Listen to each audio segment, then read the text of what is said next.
Everybody, welcome back to Northernlion plays the Binding of Isaac Afterbirth plus 26 wins in a row. First run of the day, you take a deep breath and you go, ooh, it's a little hot. This is a little bit of a hot one right here. Seed is TNSK2DHY. Why did I stutter there?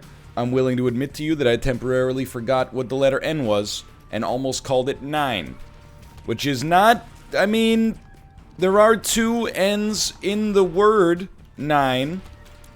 But that does not, I mean, make that the same pronunciation. I don't know where I'm going with this one. Anyway, this run is pretty spicy at the start here, but we have bombs, which are, anytime you got a spicy run, your glass of milk to help you get through it, to help you finish the whole Brick Lane Vindaloo. Help me. Is, sure, why not? Is, bombs. You use the bombs to get the tinted rocks that help me. The tinted rocks provide you with some spirit hearts. The spirit hearts give you more time. Sure, okay, fine. The more time that you have, the more time that you have to get to good stuff. I would think, in this situation, it's close. A second secret room is really good, don't get me wrong. But a curse room has potentially, you know, fantastic benefits. I mean, that by itself is extremely great. Probably won't do that. And I gotta be honest, with 16 rate of fire, it's not my ideal circumstance to shoot all of these, but we'll do it anyway. We'll do it anyway. So it's much better now. Oh, we didn't know, dude. We didn't know. You know what? I gotta try. We shouldn't. It burns me every time. But let's try anyway. Okay. We were looking for explosive diarrhea there. It's okay. It's still good. I mean, I guess a verp would have helped us out as well, but no big deal. A woo to you as well. This run is a lot better now, without a doubt. We still, like, rate of fire is always, or at least, like, I would say on, like, 3 out of every 4 runs, rate of fire is the stat that determines, you know, your, if not your odds to win, at least your happiness while you're winning. You know, it's like any meal, more or less, could provide you with sustenance. But some meals you're like, this is delicious, and some meals you're like, this is merely designed to sustain metabolic processes. I'm okay with this one right here. A run with low rate of fire but high HP is a meal that'll keep you alive. But it's not a meal that you're gonna be like, I'm super, ooh, this is delicious. What is this, Nutriloaf? Did I make up Nutriloaf, or is Nutriloaf a real thing? I feel like I read an article once that Nutriloaf is like what they call meatloaf in prison, because it's just like an engineered log designed to keep you alive while costing the producers of the food the lowest amount of money per loaf possible. I may be mistaken. Wouldn't be the first time, to be frank.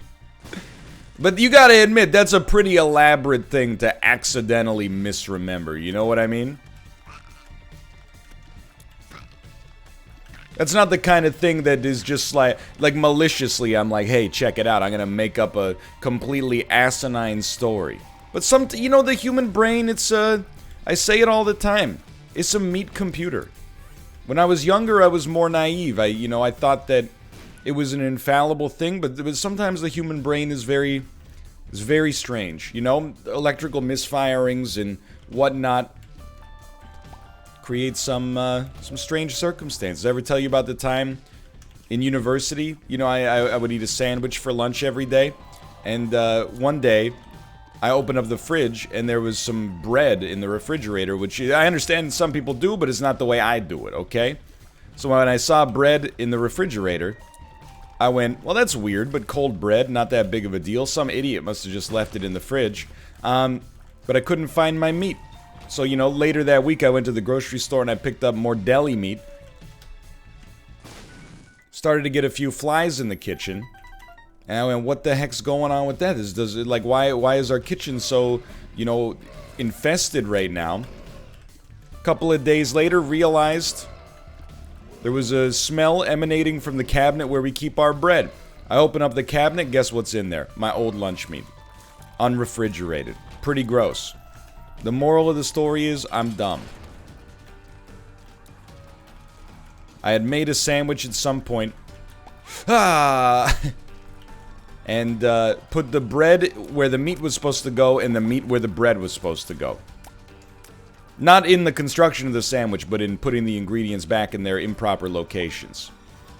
But, by the way, I would not recommend. I would say that you're much better off keeping the meat in the refrigerator. The bread, you can put that in the fridge if you want, but the meat really should be in the fridge. Unless you're like that guy from that show, like Bizarre Animal Somethings. I forget what it's called. There's a guy in, you know, the Appalachians. Very nice. Decent. I can live with this.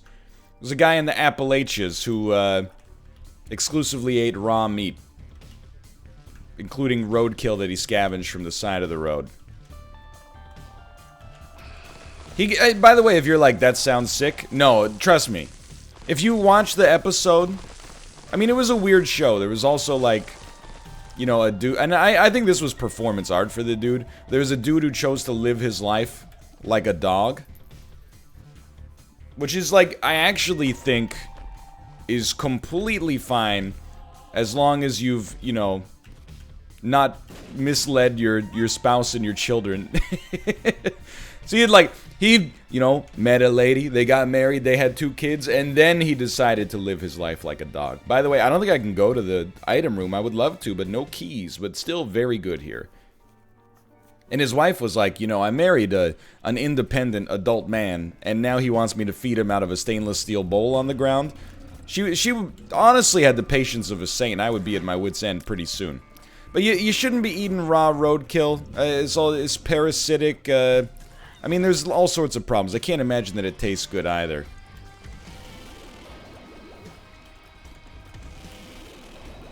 Just in general, I find it very strange. I mean, now we're getting into the more contentious issues, which is how you know the run's going well. I find it very strange when people, and it goes both ways. I want to build that caveat in advance. I find it strange when people think that because their dietary choices are what they are, that it says something about their personality. Usually I find that it says something about their personality that's not what they expect. Like when someone is like, you know, I'm offended vegetarians exist, and, you know, my whole, the center of my being is being a carnivore, and like, ooh, get that grass off my plate. I'm a big man, but I'm scared of a little leaf. You know, that to me does not send the message of a man who's concerned about his testosterone. Kind of sends the message to me of a man who is, you know, kind of living out these 1950s ideal, but like in a weird, like, cartoon Homer Simpson way of what masculinity is. Like, masculinity isn't like, you know, being strong, it's just eating meat. I don't know about that, I disagree. But I also, you know, the idea that, you know, just because you're vegetarian or vegan or, you know, gluten-free, or, you know, you're a locavore or something like that, that you're necessarily, like, you know, I don't want to say a better person, but even more environmentally minded. Like, you know, that's merely one choice in your life that may or may not be environmentally minded. And if you're a vegan, that's cool. I got nothing against it at all. And I was a vegetarian for a while in my life, and honestly may well be it again, or at least maybe cut out beef at some point for environmental reasons. But you know, sometimes you gotta recognize if you're a vegan and then you put all your groceries in a Hummer H2. I gotta imagine there's not too much of an overlap in that department. I'm just saying you gotta evaluate people on a case-by-case basis.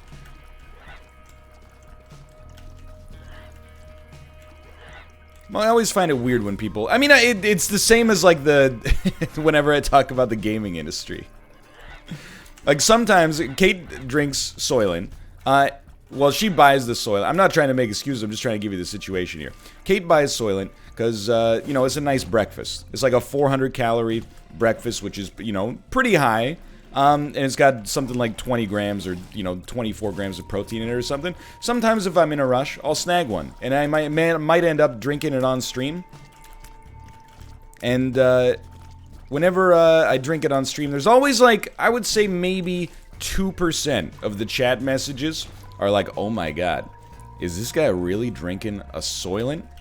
I think you guys have digested, in my opinion, a little bit too much testosterone propaganda. I went bald at the age of 17. Well, I started balding at 17. I shaved it off at 19. I have more shoulder hair than most people have on their head. I'm not too concerned about, you know, the occasional plant protein beverage causing me to lose the count of this hormone. Not to mention I'm gonna be a father. Like, it's a very weird thing sometimes to be on the internet and, you know, be about to, have sired, you know, the next in the genetic line, and have people be like, you know, questioning your testosterone count. And I'm like, dude, you gotta pick your battles. Why are you being so weird about it?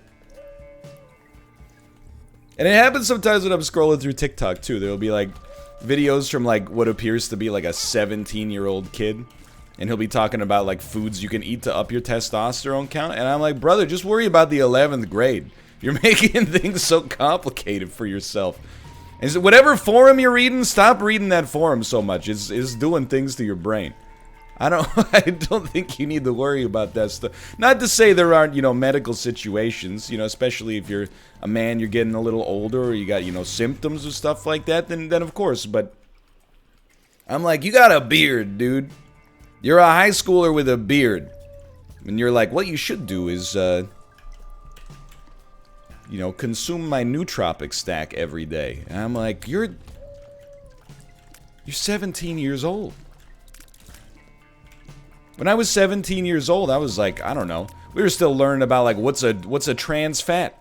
Why are you making, you know, adolescence so complicated for yourself? Anyway, I wouldn't understand. I grew up in a different era. Well, where all I had to do was watch I Heart Huckabees and eat hot chip and lie. See, it's a meme. Anyway. I always get, like, here's the thing. You like the foods that you like, to some extent. You know I have, you know, food beliefs that some people get very upset by. Because I'm like, you know, I really... One of the dumbest things I've ever said that I still kind of believe is that all foods taste the same to everybody. But your preconceived notion of what a food tastes like, it affects how whether you think it tastes good or bad. Like, if I eat a floret of broccoli, and I love broccoli, and you eat a floret of broccoli, but you never had it before or expect it to taste bad, I think it tastes the same. I think it fires the same, you know, electrons in our brain. Neurons, I mean, with electricity. That's not an electron. Fooled me. Hold on, I just want to see what we got here. Does it really only give you one pill normally? Alright, well, what's done is done. I truly believe that it releases the same hormones, neurotransmitters, etc., etc. And what determines whether or not you interpret that as good or bad, barring some kind of, like, you know, real genetic difference, you know, in the way that it gets broken down by your saliva, is more like, you know, your perception of whether or not it's going to taste bad.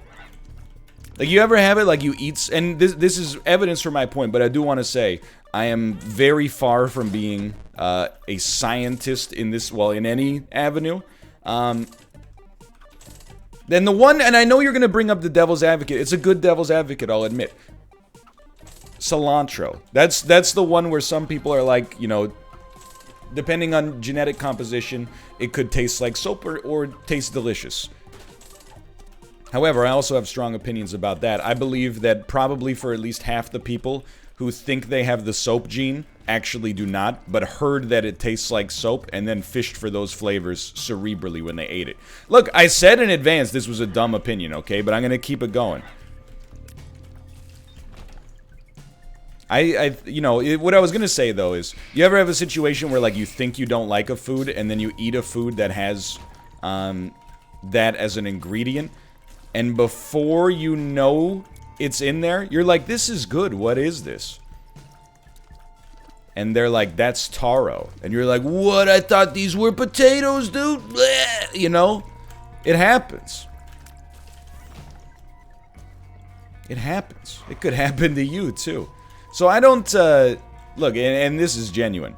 For all the bluster on, like, the NLSS about, like, you know, if you're a 30-year-old man who doesn't eat your pizza crust, I'm gonna look at you a little funny. I really don't care about your food preferences, but where that stops is when people either get uppity... no, I'm glad we didn't get that, actually. People get uppity about your food preferences, like, for example, if you order a salad as an entree, and people go, you're just gonna have a salad? Are you okay?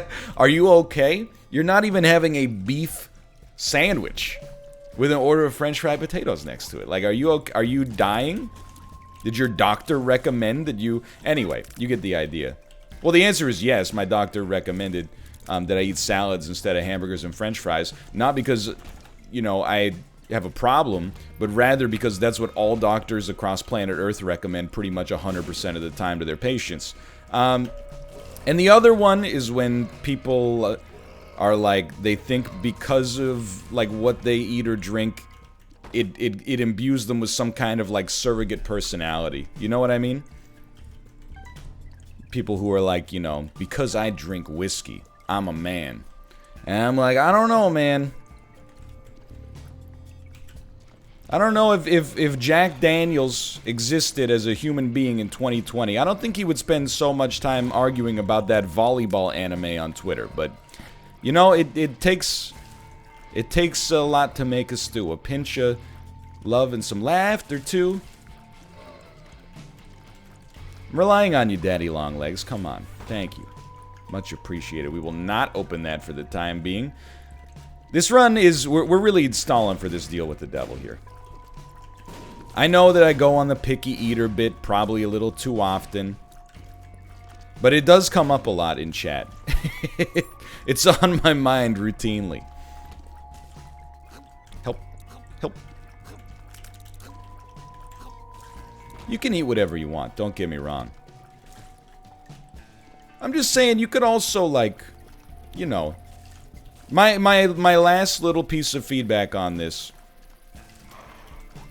is I think you should always keep an open mind to try foods that you think you don't like later in life. I'm not saying if you don't like tomatoes, you should eat tomatoes every single day until you like them. I think that would work, honestly. I genuinely think when you got used to the tomatoes, you would be like, I like this. I look forward to it. And the reason I think that is because we've been conditioned to drink Tropicana orange juice, which tastes like battery acid, but people genuinely drink it and are like, this is the best tasting thing I've ever had in my entire life. And I can't start a morning without it because I'm missing my vitamin C. I got strong orange juice opinions. Fresh squeezed orange juice, sweet, delicious. And I don't buy orange juice to begin with, because the thing is, I think, like, most store-bought, like, grocery store orange juice tastes bad. But I don't buy fresh squeezed orange juice either, because it's, like, insanely expensive. So I'm not really being like, the answer is simple. Just pay, you know, $10 a liter for orange juice. The answer for me is simple. I don't want to drink orange acid, so I don't buy it. And then occasionally I might treat myself to a little fresh squeezed orange juice, but not on the regular, because that's just ridiculous. Anyway. I think the conditioning to the food is good. However, you know, I will also say, you might be like, what am I missing? Really, I'm being a little bit of an affected jerk in this situation. I'm taking an affectation of jerkiness to protect you from other jerks, which is kind of a mean-spirited argument to begin with. I'll admit the reason I stopped, and I mean, this is amazing. I just got to think about it for a second here. I think that's more important because we get the double charge. And I don't think we can take it, but let's hope this is a fire rate up. It lowered our damage, which is pretty terrible, but... At least, dude, Little Brim charges faster. But I'll admit that in university, I was a picky eater going in. I didn't eat soup because I thought it was like, you know, I'd rather just have the dry ingredients, you know? I didn't eat, actually, probably one of the reasons I didn't eat soup is because the only vegetables I liked was like, you know, corn and, I don't think we opened those yet. like corn and potatoes and carrots, and then I don't know. Not any green leafy vegetables, I'll tell you that much. Let's go. That's a big one. So when I got to university, I was like, if I eat... Well, there's a couple of things. First off, you know, I'm becoming an adult, so finally I'm moved out of my parents' house, and I have the chance to define my own dietary, you know, needs and preferences instead of just piggybacking on... Like, really, here's what I'm going to say about it, okay? Depending on how old you are, you may have dietary preferences that you set for yourself when you were, like, 10 years old, okay? You ate a mushroom, and I don't like mushrooms, really, so this is a great example because it makes me look like a hypocrite. I will open this, though. Hey, that's pretty good. So, like, you ate a mushroom when you were, like, 8. And then you went, I don't like this. And now you're, like, 28, and you're still trusting that 10-year-old's opinion? That's crazy. You wouldn't trust a 10-year-old's opinion on, like, what movie to see. You know? You would be like, you're 10. We want different things in life. So I think trying things as an adult is well worth it, at least. But then the other reason is I was like, you know, people are gonna judge me a little bit if I'm eating pizzas, hamburgers, and French fries every single day for my meals, and also I'm gonna die. So I went through the judgment, and I passed through on the other side to give you that advice. I mean, if we're going full-blown picky eater here, I got a genuine question for you. Why is it that there are, like, whenever you see a picky eater, it's always, I only like pizza, I only like French fries, I only like spaghetti, I only like buttered noodles, I only like grilled cheese sandwiches, I only like hamburgers, I only like dinosaur chicken nuggets? Why is there no picky eating that's like, I only like cucumbers? I only like garden salads. I only like chicken breast and rice. You know, it's always like... It's always pickiness against the vegetables. Now, one argument, I suppose, might be that they taste bad. I very much disagree. One argument might be that they're an acquired taste, I suppose. I don't know what the extra argument is, quite frankly. I'm just kind of along for the ride on this one. I'm just trying to start a conversation. Anyway, we don't need to go there. You already know my thoughts on this issue, because 1 in every 10 episodes talks about picky eating. So we can move on. I will say, if you want to become not a picky eater, university cafeteria, not a great time to do it, because you're gonna eat some foods that are like, you know, you would actually like if they were prepared properly, but because they were prepared by the lowest bidder, would not recommend. But you'll get through it.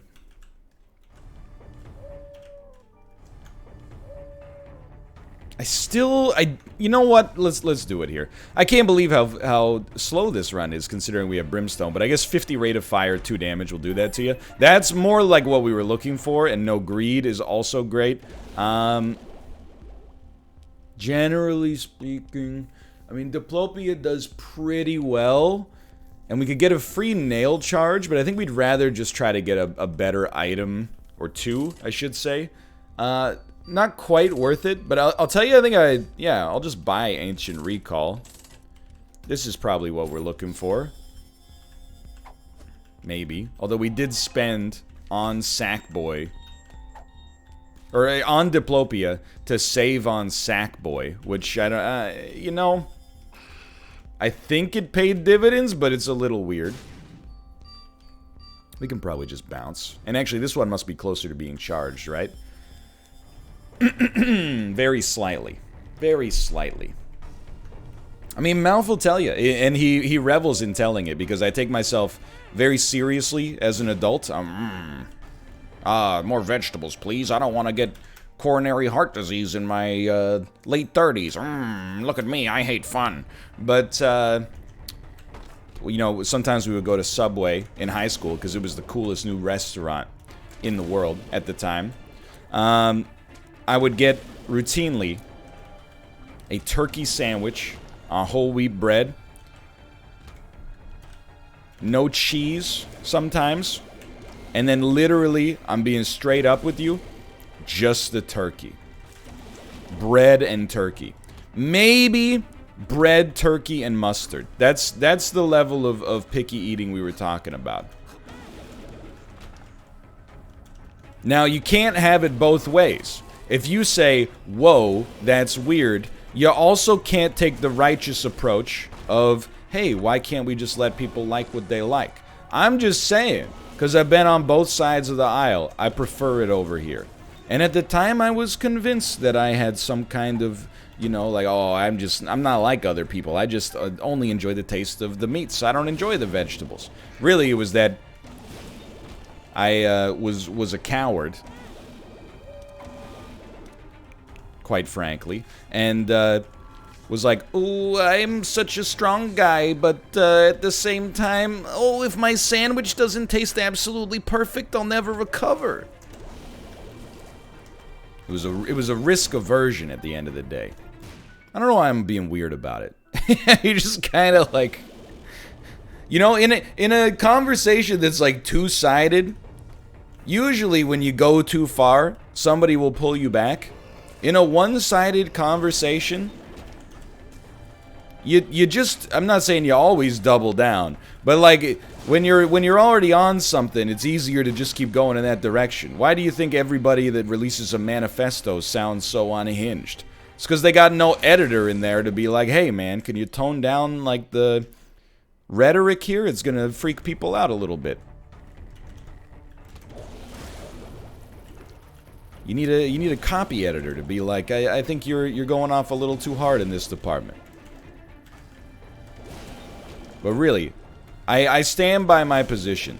As long as, and if you are one of these people and you're listening to this, I hope you don't just double down. I hope you listen to what I say, and then, you know, maybe the way you're doing it right now already works for you, and just so you decide, I don't know what I'm talking about. But if you're one of those people who gets offended when somebody else is like a vegetarian or a vegan, and you know, you find yourself constantly telling jokes like, how do you know someone is a vegan? Don't worry, they'll tell you. Which is like, probably that joke, I believe, was written in like the year 4 BC. And people still say it like it's, you know, the funniest concept they've ever heard in their entire life. By the way, I've probably heard that joke about 40 times for every time I've met what I would describe as someone who's militant about their veganism. So, I mean, I think we got a disproportionate level of response here. Basically, here's what I'm saying, is like, it's easier to just cultivate a personality than to be like, because I eat a lot of steak, I'm a man's man. I don't see you that way. I don't see you that way. Don't step on my head. Unless you're Bayonetta. There we go, we pulled him back. We pulled the gamers back. A fire rate increase, please. I mean, ask and ye shall receive, but also we're not quite there yet because of the bone heart. Oh well. You know what? We had 2 of diamonds. We probably could have gone back to the shop.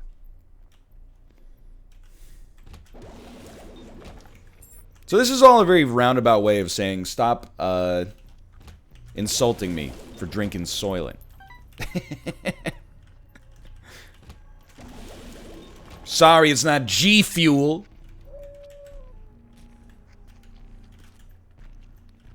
I have had G Fuel once. I had it at, I think it was a Twitch. No, it was a PAX West for sure.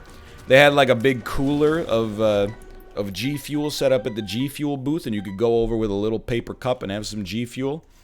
I'm not endorsing the product of G Fuel. I thought it tasted okay. However, I will also say I don't understand a brand that provides fuel. Excuse me, a little Freudian slip there. For gamers specifically. I'm not saying gamers don't need sustenance, or even, you know, like a unique sort of cocktail, you know, because I'm being sincere, even though it's going to sound ridiculous. Like, if you're an athlete or a high-level, like, a hobbyist in something, you know, there's a tendency to get into it, right? You're like, you know, if you're a runner, even if you're not running, you know, like a 2-hour and 45-minute Boston Marathon, you know, you're still like, maybe I'll buy some of those, you know, weird gels or chews that you can have when you're running that, you know, are just exclusively simple sugars that are easy for your body to break down and avoid cramping and stuff like that. So I genuinely, though I don't fully understand it, believe that there's kind of like, you know, there's a unique thing that gamers need when they're gaming. But I'm also like, I'm pretty sure this is just like lemonade with a multivitamin cracked into it. I don't necessarily think there's anything wrong with that, but I find it, I don't know. I just find it a little strange, I guess, but again, I guess if you're, I mean, I don't know, I guess is what I'm trying to say, is it's hard to defend the Soylent and then also not defend the G Fuel at the same time, because I think they're both just convenient pseudo meals you can kind of eat on the fly. I don't know. Beats me. But I will say, in my head, all I picture with G Fuel is like my mom being like, honey, it's time for dinner. And I'm like, Mom, I'm not hungry. I just had my G Fuel dose. By the way, allow me to apologize. I have, since picking up Dogtooth, I have completely ignored Dogtooth. I apologize for this indignity. On the other hand, we have pretty much guaranteed ourselves a win. It took just the slightest bit of extra finesse, just because of the fact that our rate of fire was bad enough that we needed to actually get something like, you know, the Dark Prince's crown and then make it work. But, I mean, this seed was very blessed. The start was not particularly blessed. You know, it was a little bit up in the air. But it came together for sure. Now, if we could just get the Guppy Dream.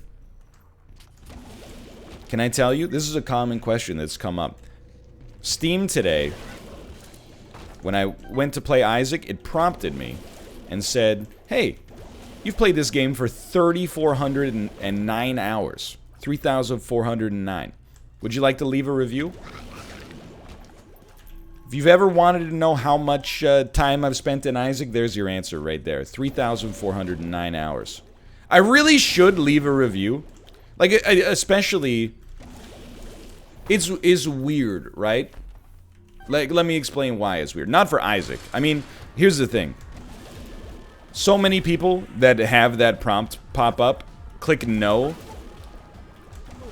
Just because, or they click like I review this game negatively, because they think it'll be funny. I think that's like a cheap joke at the developer's expense that I'm not interested in making. But I have thought like I should be better about leaving reviews on Steam, because in particular, some of the games. Sorry, I'm a little phlegmy today. It is early in the morning, to be honest, but some of the games I play, particularly for, like, Northernlion tries, have, like, 3 reviews, or, you know, 12 reviews or something. I mean, I don't know why it took so long to just come up with a second arbitrary number, but you get the idea. So, like, leaving a Steam review really helps.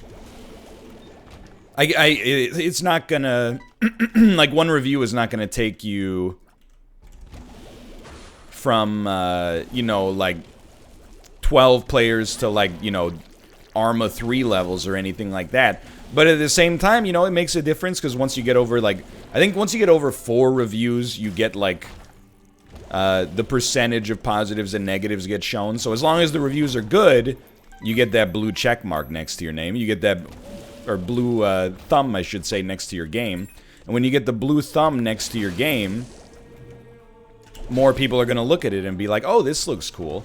I'll admit, when I scroll through Steam's new releases, one of the easiest ways that I filter for stuff that might be suitable is by looking for stuff that has a blue thumb.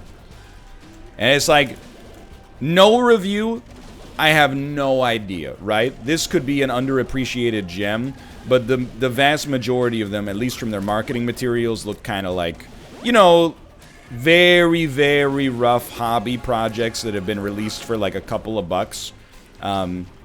Or alternatively, like, maybe not that exciting to begin with. But the occasional underappreciated gem, for sure. And if you see like a red thumbs down, that's almost always the sign of one of two things. Either the game is like bad or broken, because I've played a lot of games that were pretty terrible that still had like mixed to positive reviews. I think most of the time Steam reviewers are pretty lenient, which I'm okay with, because I'm kind of in the same boat.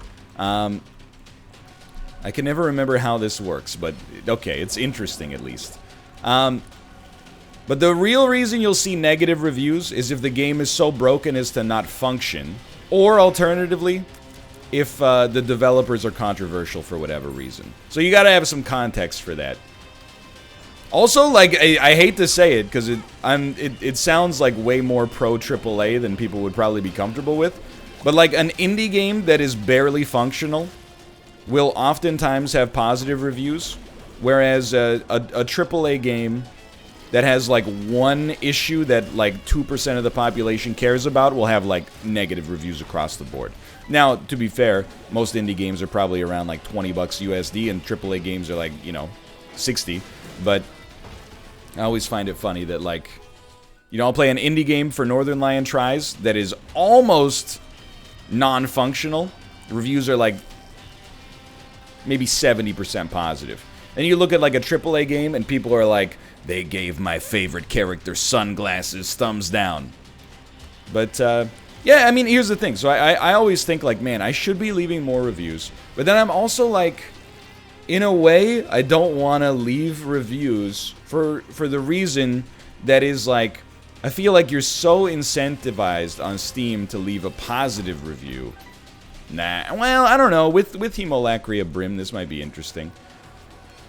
Because, like, I really don't want to, play an indie game that 99% of the people watching my channel have never heard of, and then log into Steam where it has 2 reviews and just, like, not to flatter myself, but, like, torpedo it with a negative review.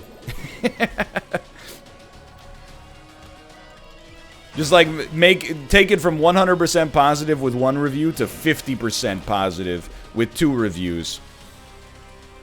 That's a lot of power. I don't want to be in control or even have that much influence over that game's economic future. You know what I mean?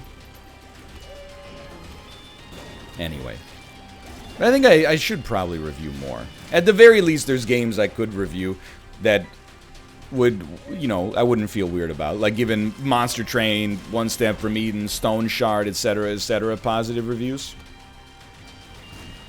But also, like, there's a lot of weird... I don't know if you guys...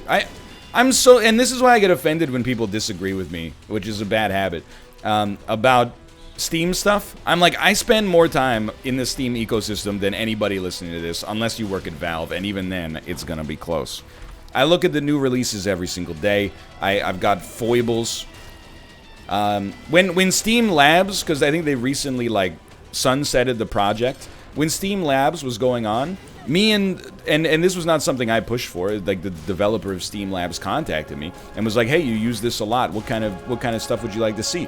I gave them my feedback, and some of it was implemented and some of it wasn't, which is pretty much par for the course. I don't want them to build the system exclusively for me. That's kind of insane. But where was I going with this? Oh yeah, I'm just saying I'm in the mix on Steam constantly. But sometimes Steam reviews are weird, dude. Like, sometimes you look at a game and it has like 10 out of 10. By which I don't mean perfect, I just mean 10 out of 10 people have recommended it.